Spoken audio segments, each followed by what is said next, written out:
Yo, what's up guys? This is Theo here and welcome back to CodeCademy Python, Introduction to Python. We are on part 15.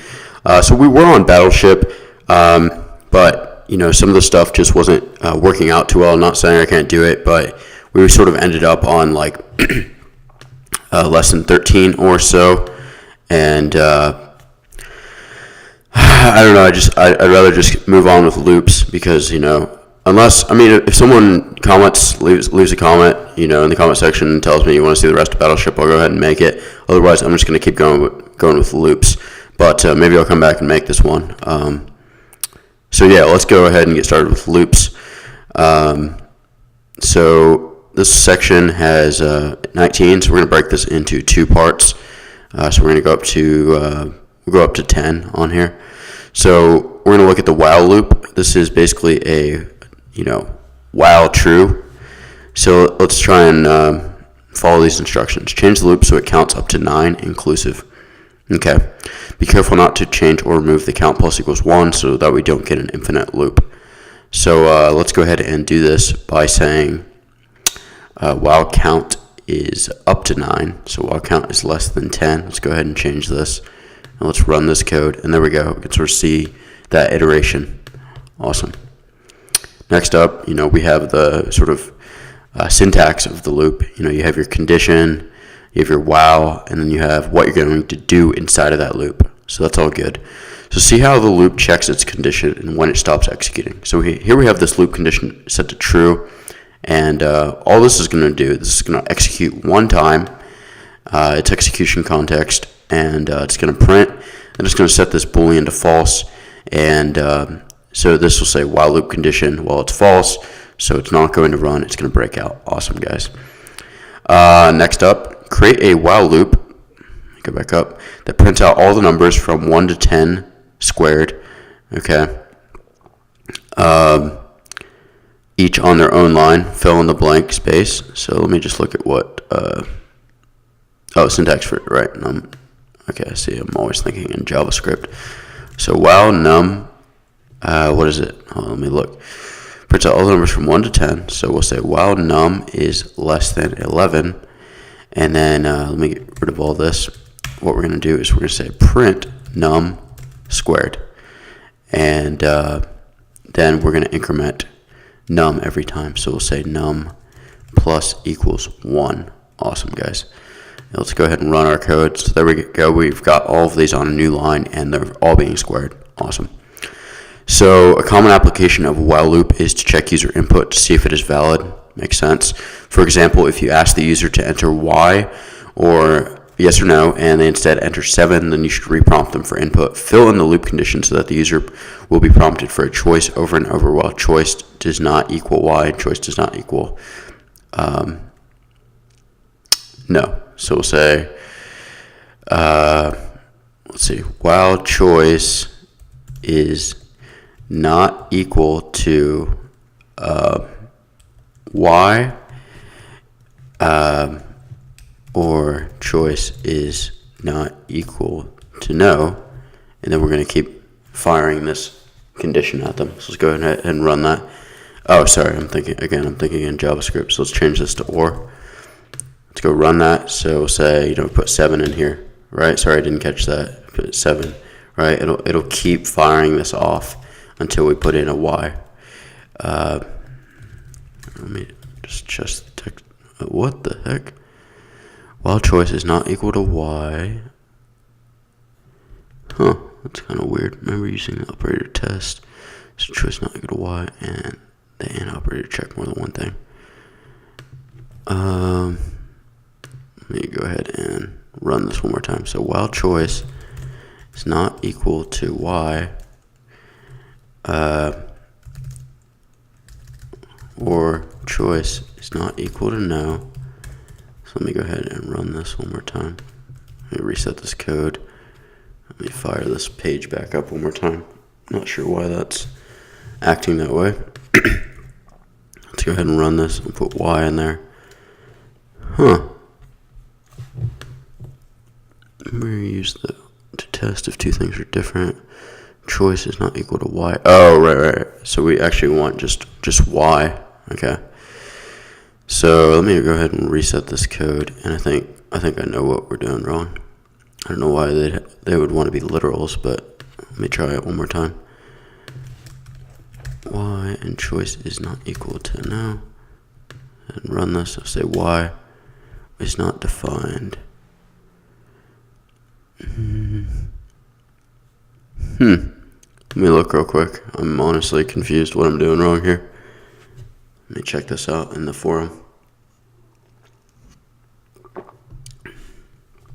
Let's see. I don't know why it's lagging so much. Okay. Why not instead enter 7?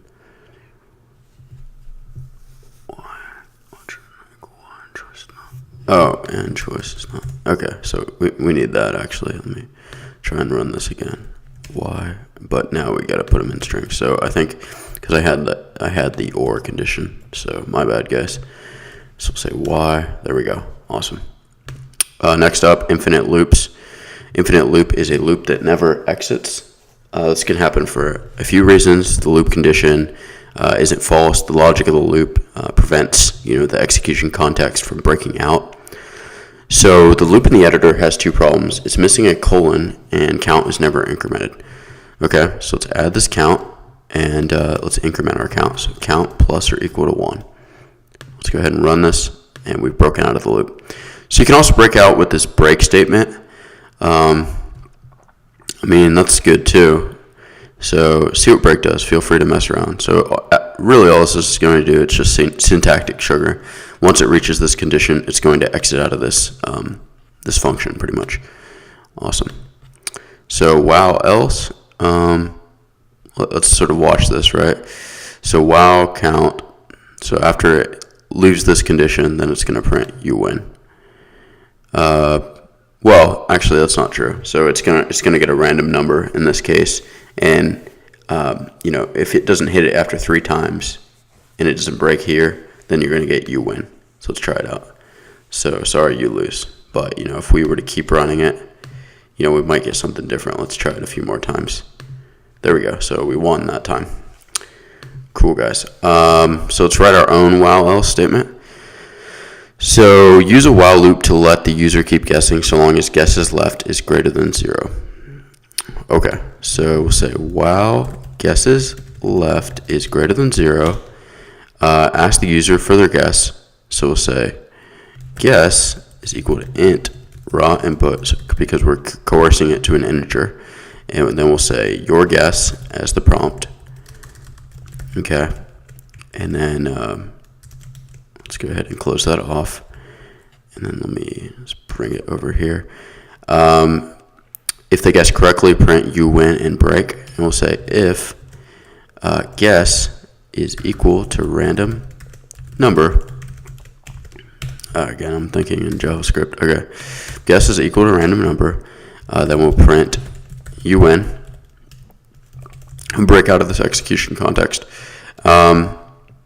Else. Let's decrement guesses left by 1. Well, actually, let's see. Case after your while loop to print, you lose. So if they guess correctly and break, decrement guesses left by 1. Okay, so we can say guesses left minus equal to 1. And cool.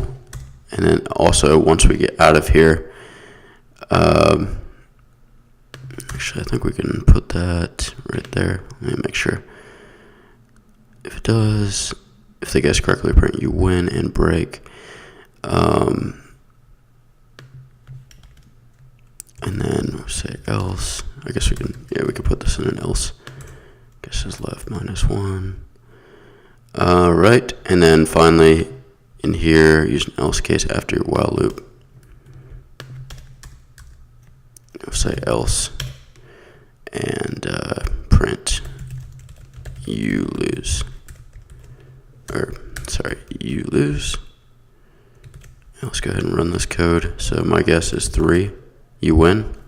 Cool. Let's try it one more time, guys. Let's try it again. 5, you win. Not sure how I got that lucky, but alright. Try one more time. I'm honestly confused how I could get that lucky. No, so we didn't get it that time. 8 and 6, you lose. Okay, cool. So we'll do 2 more. So an alternative way to loop is the for loop. Again, this is just evaluating a condition and performing iterations. So make the loop print the numbers from 0 to 9. Okay. So what we're going to do is we're going to say for I in range 0 to 19. Let's go ahead and print. And it looks like the code did not, so 20. So we've got to go one more. And there we go, guys. We got all of our numbers right there. And last one is create a for loop that prompts the user for a hobby 3 times, then appends each one to the hobbies. So we'll say for I in range 3, because it's going to start at 0, and we'll say, what we're going to say, hobby is equal to int raw input. I'm going to say your hobby, please, and then with that, we'll just say hobbies.append. We'll append this hobby. Okay, so let's go ahead and run this code. What is it saying? Hobbies.append. Why does it not like that? You should use the raw input function to get, right, we don't want to, I don't think we want to coerce it to an int. Let me see. Running, lifting, and sleeping. Cool. All right, guys, so that's it for, this was part 15 of Introduction to Python. So I hope you guys enjoyed the video. Make sure to like, comment, please subscribe and support the channel. It means a lot, guys. Thanks for watching and have a great day. Take care.